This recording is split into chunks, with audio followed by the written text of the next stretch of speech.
कोल्हापूरनं आजवर अनेक कलाकार खेळाडू घडवले, त्यांना आयुष्याची दिशा दिली। विश्वविख्यात गायिका आशा भोसले यांचं आज निधन झालं। कधी काळी आशाताई कोल्हापुरात राहायच्या। मंगळवार पेठेतील भाड्याच्या घरात राहणाऱ्या आशाताईंनी विद्यापीठ हायस्कूलमध्ये शालेय शिक्षण घेतलं, तर प्रतिष्ठेचा शाहू पुरस्कार याच करवीर नगरीत स्वीकारला। कोल्हापूर हे माझं आवडतं गाव आहे असं सांगणाऱ्या आशा भोसले यांच्या निधनानंतर त्यांच्या अनेक आठवणींना आज उजाळा देण्यात आला। कोल्हापूर आणि मंगेशकर कुटुंबीय एक अतूट जिव्हाळ्याचं नातं आहे। या कुटुंबाचे ऋणानुबंध आजही कोल्हापूरशी कायम आहेत। काही वर्षांपूर्वी लता दीदींचं निधन झालं, त्यानंतर आज मंगेशकर कुटुंबियातील दुसरा तारा आशाताईंच्या निधनानं निखळला। आशाताईंच्या निधनाचं वृत्त कोल्हापुरात समजताच कलानगरी हेलावून गेली। अनेकांनी आशाताईंच्या आठवणींना उजाळा दिला। सन 1940च्या दशकात संपूर्ण मंगेशकर कुटुंबीय खरी कॉर्नर जवळच्या कलामहर्षी बाबूराव पेंटर यांच्या घरी भाड्यानं राहत होतं। दीनानाथ मंगेशकर, माई मंगेशकर आणि 5 भावंड असा मंगेशकर कुटुंबियांचा मोठा विस्तार होता। पेंटर यांच्या घरातच हे कुटुंबीय दरमहा 16 रुपये भाडं देऊन राहत होते। सध्या या घरात बाबूराव पेंटर यांच्या कन्या विजयमाला आणि आशालता राहतात। या दोन्ही भगिनींनी बीन्यूजशी बोलताना आशा भोसले यांच्या स्मृतींना उजाळा दिला। त्या कुटुंबाबद्दल सांगायचं म्हणजे काय प्रसिद्ध आणि चांगली सगळी माणसं होती प्रसिद्ध, आणि त्या आमच्या घरी माझ्या मोठ्या बहिणी वगैरे होत्या, त्यावेळी नेहमी घरी शेजारीच राहायचे ना, त्याच्यामुळे ते घरी आमच्याकडे खेळायला वगैरे यायच्या।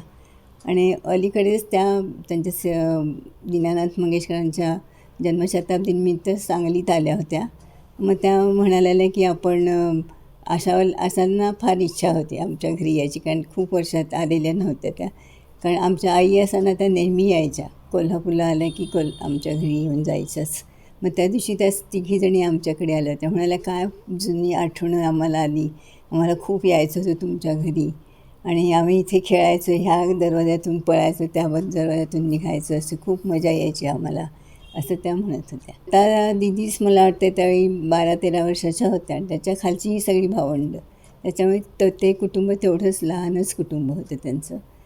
पण ते आता ह्यात काम करणाऱ्या म्हणजे दिदीच होत्या, पिक्चरमध्ये काम करायचं। त्यावेळी मास्टर विनायकांच्या सिनेमात त्या छोट्या भूमिका करायच्या लता मंगेशकर, त्याच्यामुळे त्यांच्यावरतीच ते घर अवलंबून होतं। पण घरातलं सगळं मात्र आशा भोसले सांभाळायच्या म्हणे, म्हणजे त्या कपडे धुवायचे असतील, झाडलोट घराची, आईला स्वयंपाकात मदत करायची, असं त्या आशा भोसले करत असायच्या नेहमी। घरी आल्या होत्या त्या, त्यांच्या बहीण वगैरे, त्यांना खूप बरं वाटतं। ते म्हणजे तुमचं घर पूर्वीचं आहे तसंच तुम्ही अगदी ठेवलं आहे, आणि आम्ही ह्या घरात खेळलो सगळ्याजणी, ते आम्हाला खूप गंमत वाटली की आमच्या घरी येऊन त्या खेळल्या वगैरे, त्यांना ते आमच्या बहिणींबद्दल खूप वाटत होतं। आणि एकदा कार्यक्रमाला भेटल्या त्यावेळी पण त्या म्हटल्या, त्यांनी त्यांचा फोन नंबर दिला आणि मला फोन करत जा गं तुम्ही इथं राहा, पण आम्हाला वाटायचं कसं नेहमी बिझी असणार ना, पण त्यांनी इतकं आपुलकीने असं बोलल्या, त्या आम्हाला जवळ घेतलं आणि फोन नंबर दिला, ते खूप आम्हाला आनंद झाला त्या गोष्टीचा। कलामहर्षी बाबूराव पेंटर यांच्या घरात काही काळ वास्तव्य केल्यानंतर संपूर्ण मंगेशकर कुटुंबीय दैवज्ञ बोर्डिंग समोरील कारेकर यांच्या घरामध्ये राहायला आले। दरमहा 12 रुपये घरभाडं देणाऱ्या मंगेशकर कुटुंबियांच्या स्मृती आजही कारेकर कुटुंबियांच्या मनात घर करून आहेत। मिरजकर टिकलेला आमचं घर आहे, तिथे पूर्वी मंगेशकर कुटुंबीय भाड्याने राहत होते आमच्या घरी। आपल्या माध्यमातून कळलं की ते आशाताई आपल्यात नाही आहेत, त्यांना भावपूर्ण श्रद्धांजली आशाताईंना। 1940 ते 48च्या दरम्यान हे 7-8 वर्ष ते आमच्या घरात भाडेकरू म्हणून राहत होते। त्यावेळी साधारणतः भाडं एक 8 ते 10 रुपये होतं। पण त्यांचं पूर्ण इथं गेलं, पूर्ण फॅमिली सगळी इथं राहायला होती, एका 10 बाय 10च्या खोलीत। वरचा 3रा मजला त्यांच्याकडे होता भाडं, एकत्रच राहत। हां, पूर्ण फॅमिली एकत्र होती, पूर्ण फॅमिली इथं राहत होती भाड्यात।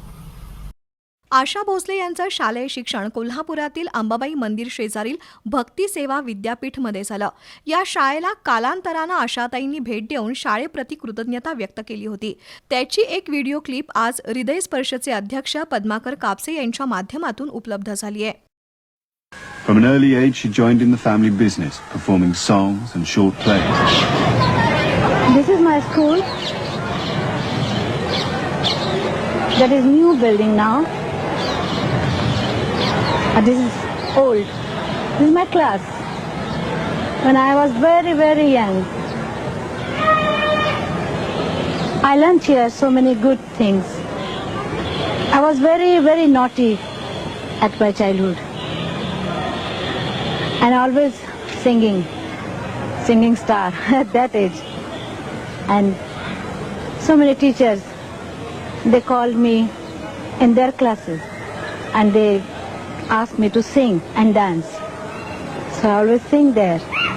So our teacher, Mr. Mahajan, he always angry with me because he always told so many people that she's always sings in the class and playing tabla. She's not good student. But that time was very, very beautiful. I wish I could go back to childhood. सन 2001 मध्ये कोल्हापूरच्या Rajarshi Chhatrapati Shahu memorial trust आणि जिल्हा प्रशासन यांच्या वतीनं आशा भोसले यांना शाहू पुरस्कारानं सन्मानित करण्यात आलं होतं. तर लातूर जिल्ह्यातील किलारी भूकंपानंतर आशा भोसले यांची संगीत रजनी कोल्हापुरातच सादर झाली होती. आशा भोसले यांच्या निधनानंतर आज अशा अनेक आठवणींना उजाळा मिळाला.